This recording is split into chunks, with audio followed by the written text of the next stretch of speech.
पश्चिम भारत के एक छोटे से राज्य में धर्मराज नामक एक बुद्धिमान और न्यायप्रिय राजा रहता था। उसकी प्रजा के मन में उसके लिए बहुत श्रद्धा और आदर था। राजा धर्मराज ऊंचे कद का और रूपवान व्यक्ति था। उसके सिर के बाल काले और घने थे, जिन्हें उसका खास नाई भोलू ही काटता था। भोलू यह काम कई वर्षों से कर रहा था और अपने शाही हज्जाम होने पर उसे बहुत गर्व भी था। पर भोलू को एक बात का बहुत ध्यान रखना पड़ता था। जब भी वह राजा के बाल काटने जाता तो उसे याद रखना पड़ता था कि वह राजा के साथ बिल्कुल अकेला हो। उस समय किसी का भी शाही कमरे में आना सख्त मना था।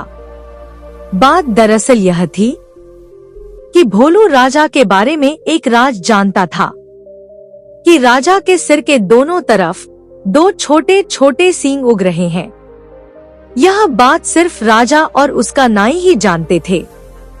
जब भोलू ने पहली बार यह नजारा देखा तो वह भौचक्का रह गया, लेकिन उसने राजा से वादा किया कि इस बात का जिक्र वह कभी किसी से नहीं करेगा। आपका यह राज मेरे पास सुरक्षित है। किसी और को इस बात की कानों कान भी खबर नहीं होने पाएगी। ऐसा सुनकर राजा धर्मराज ने कुछ राहत तो महसूस की, पर फिर भी उसे डर था कि अगर लोगों को इस बात की जानकारी हो गई तो राज्य भर में उसकी खिल्ली उड़ेगी और हो सकता है कि लोग उसका आदर करना बंद कर दें या फिर नए राजा की ही मांग करने लगे। इसलिए भोलू के वादे के बावजूद भी राजा ने उसे सख्त हिदायत देते हुए कहा, भोलू, अगर तुमने अपना मुंह खोला तो जान लो तुम्हें इसकी सजा तो मिलेगी ही, साथ में दे निकाला भी मिलेगा। भोलू हज्जाम की डर के मारे घिघी बंध गई। उसने कानों को हाथ लगाया और हमेशा अपना मुंह बंद रखने की कसम खाई। कई वर्ष बीत गए। भोलू को अपना वादा याद रहा। उसकी स्वामी भक्ति से प्रसन्न होकर राजा यदा कदा उसे अच्छे अच्छे उपहार भी देता रहता था। पर समय बीतने के साथ साथ भोलू के सब्र का बांध भी टूटने लगा था। उसके पेट में वह राज अब पच नहीं रहा था और वह चाहता था कि कोई तो ऐसा हो जिसे वह राजा के सींगों वाली बात बता सके। कई बार उसने सोचा कि अपनी पत्नी को यह बात बता दे, लेकिन राजा की चेतावनी उसे चुप रहने पर मजबूर करती थी। एक दिन भोलू राजा के बाल काटकर महल से लौट रहा था और रास्ते भर उसके सींगों के बारे में सोचता रहा। भोलू का घर एक छोटे से जंगल के उस पार था। ऊंचे ऊंचे पेड़ों और लटकती बेलों के बीच में से धीरे धीरे चलता हुआ भोलू जब थक गया तो सुस्ताने के लिए एक घने पेड़ के नीचे बैठ गया। भोलू को रह रहकर राजा के सींग याद आ रहे थे। फिर एकाएक वह उठकर खड़ा हो गया। वाह, जवाब नहीं मेरे दिमाग का, भोलू बोला और उस पेड़ को देखने लगा जिसके नीचे वह बैठा हुआ था। उसने सोचा, अरे भाई, किसी इंसान को ना सही पर कम से कम मैं इस पेड़ को तो बता ही सकता हूँ हमारे महाराज के उन अजीब सींगों के बारे में। अब यह रहस्य मेरे पेट में नहीं पचता। पेड़ तो बोल नहीं सकता और इस तरह किसी और को यह बात पता चलने का डर भी नहीं है। पेड़ के पास यह भेद हमेशा भेद रहेगा और मैं भी इस बोझ से मुक्त हो जाऊंगा।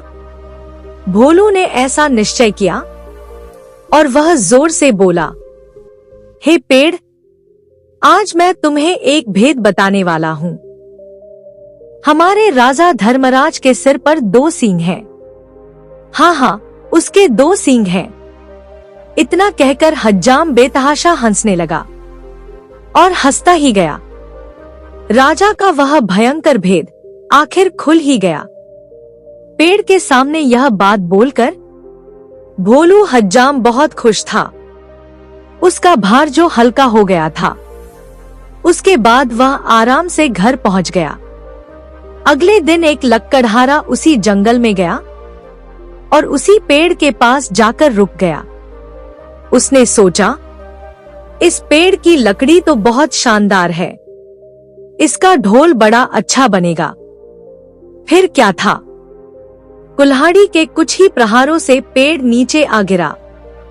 लकड़हारे ने वह लकड़ी एक ढोल बनाने वाले के हाथों बेच दी और ढोल बनाने वाले ने उसने एक बहुत सुंदर ढोल तैयार कर दिया। वाह, यह मेरे जीवन का सबसे अच्छा ढोल है। ढोल वाला खुश होकर बोला, कल बाजार जाकर इसे अच्छे दाम पर बेच दूंगा। अगले दिन ढोल वाला बाजार गया और एक कोने में खड़ा होकर ढोल बजाने लगा। उसके ढोल से बड़ा सुरीला स्वर हुआ। ढोल वाला उसकी आवाज सुनकर झूम उठा। वह चिल्लाकर बोला, बाबू, यह ढोल खरीद लो। कोई है जो इस शानदार और जानदार ढोल को खरीदे? धीरे धीरे उसके इर्द गिर्द भीड़ जमा हो गई। लोग खामोश होकर ढोल की मजेदार आवाज सुनने लगे। भाई वाह, क्या कहने हैं इस ढोल के, एक बूढ़े आदमी ने तारीफ की। तारीफ सुनकर ढोल वाला और भी जोर से ढोल पीटने लगा। तभी उस ढोल में से एक अजीब सी आवाज आई, जिसे सुनकर लोगों के कान खड़े हो गए और उनका दिल धक से रह गया। धम धम धम ढोल बजा और उसमें से आवाज आई, सभी लोग ध्यान से सुनो, आज मैं तुम्हें एक भेद बताने वाला हूँ। हमारे राजा धर्मराज के सिर पर 2 सींग हैं। हाँ हाँ, उसके 2 सींग हैं।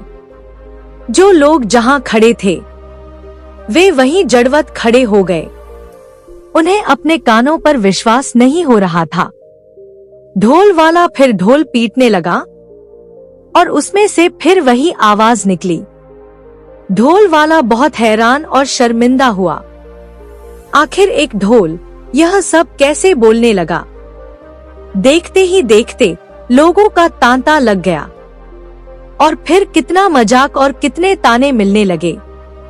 अच्छा, हमारे राजा के 2 सींग हैं? क्या सच में हमारे राजा के 2 सींग हैं? लोग तो जैसे गाना सा गाने लगे। जब राजा धर्मराज ने यह सुना तो वह दुखी भी हुआ और नाराज भी। गुस्से से उसका चेहरा तमतमा उठा और वह गरजते हुए बोला, उस ढोल वाले को पकड़कर यहाँ ले आओ। राजा के सैनिकों ने शीघ्र ही उसे पकड़ा और राजा के समक्ष प्रस्तुत किया। ढोल वाला डर के मारे कांप रहा था। बदमाश, तेरी इतनी हिम्मत कि तू मेरी खिल्ली उड़ाए? राजा फुंफकार कर बोला। भयभीत ढोल वाले ने राजा के पैर पकड़ लिए। महाराज, वह गिड़गिड़ा कर बोला, मैंने तो एक लकड़हारे से कुछ लकड़ी खरीदी थी और उसी से यह ढोल बनाया है। मैं बिल्कुल नहीं जानता कि यह ढोल ऐसी बेहुदा बात कैसे बोल रहा है। मुझे क्षमा कर दीजिए महाराज। राजा ने लकड़हारे को बुलाया और उससे पूछा, जो लकड़ी तुमने ढोल वाले को बेची, वह तुम्हें कहाँ से मिली थी? लकड़हारे को मानो काटो तो खून नहीं रहा। वह डरते हुए बोला, जंगल में एक पेड़ से मिली थी महाराज। तुम्हारी लकड़ी से बना ढोल बोलता कैसे है? राजा धर्मराज ने पूछा। मैं तो खुद हैरान हूँ महाराज। दुविधा में फंसा लकड़हारा बोला, मैं कई वर्षों से लकड़ी काटता और बेचता आया हूँ, पर ऐसा अचंभा अब से पहले ना कभी देखा और ना सुना। अब राजा धर्मराज बड़ा परेशान हुआ कि आखिर पेड़ को उसका राज कैसे मालूम हुआ और एक लकड़ी कैसे बोलने लगी। राजा धर्मराज ने भी ठान लिया था कि इस घर के भेदी का पता लगाकर ही छोड़ेगा। वह सोचने लगा, क्योंकि उसके अलावा सिर्फ एक व्यक्ति ही इस भेद को जानता था और वह था भोलू नाई। पर भोलू तो बहुत निष्ठावान है। जब उसने इतने सालों से अपने मुंह पर ताला लगाए रखा है, तब वह अब क्यों मेरा भेद किसी को बताएगा? नहीं नहीं, भोलू तो ऐसा नहीं कर सकता। फिर भी उसने एक बार भोलू को दरबार में बुला भेजा। भोलू को जल्दी से हमारे सामने पेश करो। वह अपने सैनिकों से बोला। भोलू नाई ऊपर से नीचे तक थरथराता हुआ आया। राजा ने उससे पूछा, भोलू, एक तुम ही हो जिसे मेरा यह भेद पता था। तुमने और किसे यह भेद बताया है? या तो सच उगल दो, वरना सजा पाओगे। द भोलू डर से हकलाता हुआ बोला, महाराज, आप तो जानते ही हैं, मैंने कितने वर्षों से अपना मुंह बंद किए रखा है। पर मेरे लिए इस बात को छुपाना अब बहुत मुश्किल हो रहा था। मैं चाहता था कि कोई तो हो जिसे मैं यह राज बता सकूं। बोलते बोलते भोलू रुक गया और सिर झुकाकर खड़ा रहा। राजा धर्मराज रुखाई से बोला, बोलते रहो भोलू, आगे क्या हुआ? भोलू धीरे धीरे फिर बोलने लगा, महाराज, एक दिन जब मैं जंगल के रास्ते से घर लौट रहा था, तो मैं आराम करने एक पेड़ के नीचे बैठ गया और उस दिन मैं आपके बाल काट कर ही आ रहा था। इसलिए आपके सींगों की बात मेरे दिमाग में चल रही थी। मैं सोच ही रहा था कि काश मैं उनके बारे में किसी से बात कर पाता। आखिर मैं भी एक इंसान ही हूँ महाराज। तभी मेरे दिमाग में एक बात आई कि क्यों ना मैं इस पेड़ को यह राज बताकर हल्का हो जाऊं।